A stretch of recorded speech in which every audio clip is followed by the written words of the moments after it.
अस्सलाम वालेकुम, मेरा नाम शनाज है। मैं काढ़ा तो आई हूँ। साल हो गए मेरे गुर्दे फेल हो गए। मैं बेवा औरत, मेरी एक ही बेटी है। कमान कटन वाला कोई नहीं।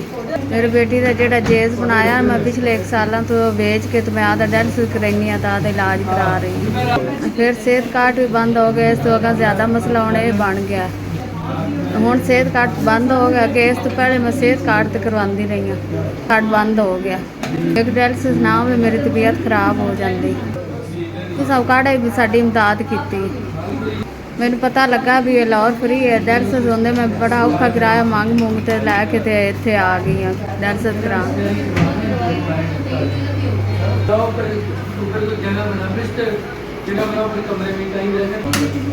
17,000 ਤੁਹਾਡੇ ਵੱਲ 17,000 वसूल होया। 4 डायलिसिस के पैसे ते 1000 रुपया किराया। अल्लाह ਤੁਹਾਡੀ खैर करे। अल्लाह मियाँ ਤੁਹਾਡੇ कारोबार बरकत पावे। तू साडा ख्याल करदे ने, अल्लाह मियाँ ਤੁਹਾਡਾ ही ख्याल करे। गुर्दियां दे मरीज़ हैं, सब तो वड्डी ईद ही है।